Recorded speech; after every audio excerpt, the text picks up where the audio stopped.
be here.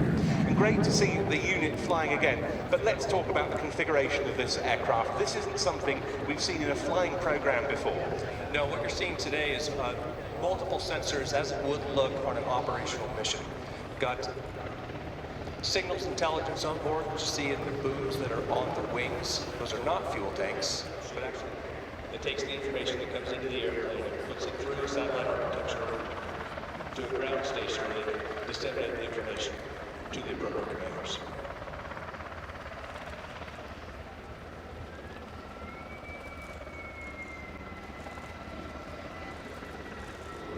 Another unique thing that you're never going to see in other air shows, gear up pass.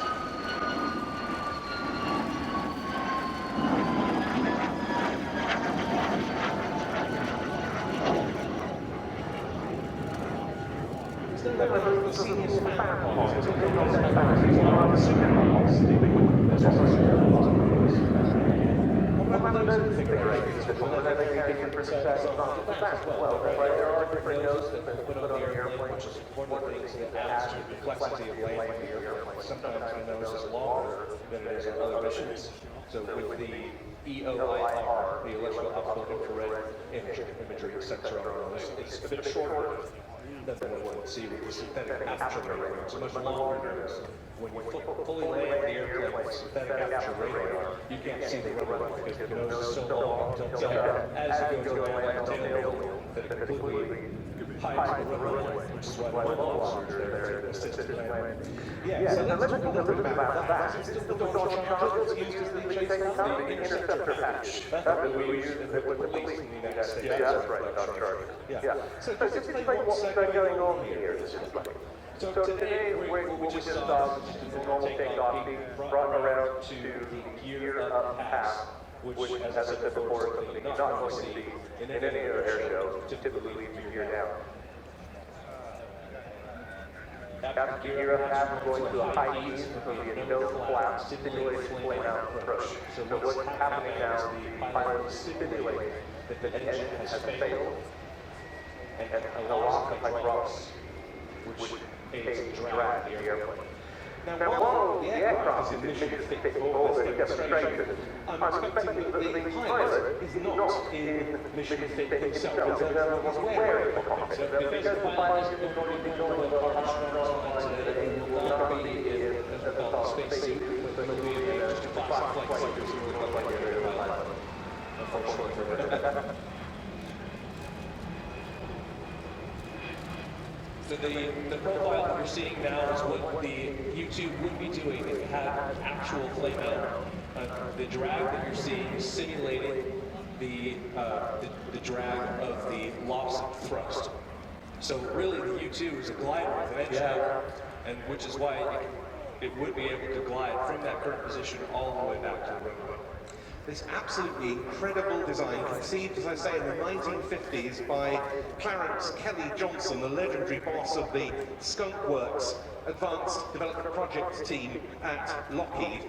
And of course, it was necessary to achieve optimum performance for the sort of long-endurance, high-altitude reconnaissance missions that this aircraft, right from the outset, was conceived to fly.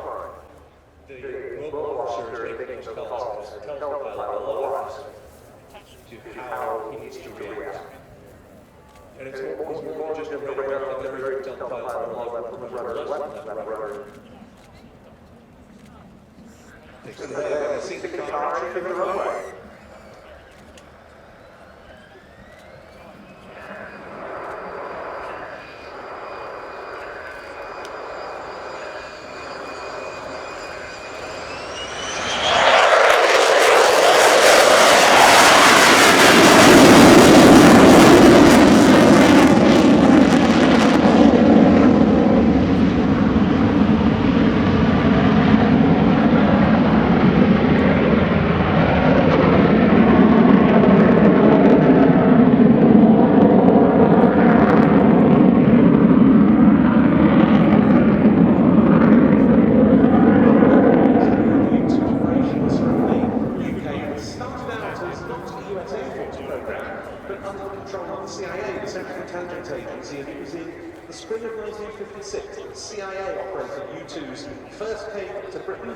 being stationed temporarily at RAF Lakenheath under the cover of undertaking weather research, but they were never operational. Later, they were deployed to Luton permanently, then to Alconbury, including the period where the type was operated in its TR-1A guise, emphasising the tactical reconnaissance tasking that it could undertake. But now, of course, this operating location here at Fairford, very well established. That's right, we've been here since 2019 and very well established in the hangars across the flight line there. The U-2 that you see today just issued When they return from operational missions, the pilots will be doing so in the, quote, spacesuit, and after a sortie that could last for 10 hours or more. That's absolutely right. So that pilot, after a long sortie, is definitely feeling the fatigue of sitting in one spot for that long. And the aid of your wingman in the car being able to assist you, it really helps and can get you through some real sticky situations with bad weather and things that can really jeopardize any flying operation. So, touching down now after an incredibly rare demonstration, the Lockheed U-2S of the 99th Expeditionary Reconnaissance Squadron, US Air Force.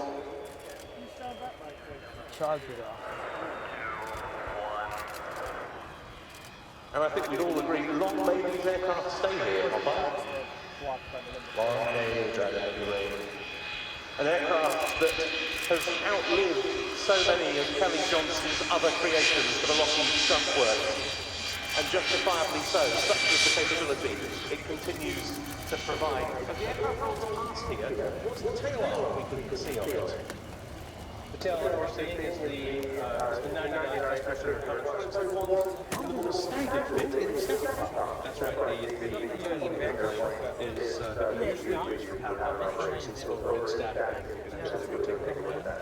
And again, where you see that, they can also take a look at It happens to be sitting very close by. it's a 1939 aircraft.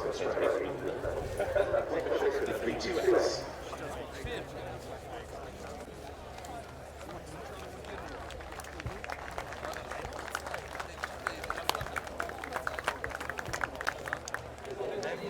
With changing requirements in the world of aerial surveillance and reconnaissance 17 years after its maiden flight. Now we turn to another facet of our Eyes in the Skies, the RIAT 25 Local Search and Rescue. It's 80 years this year since helicopter search and rescue operations began.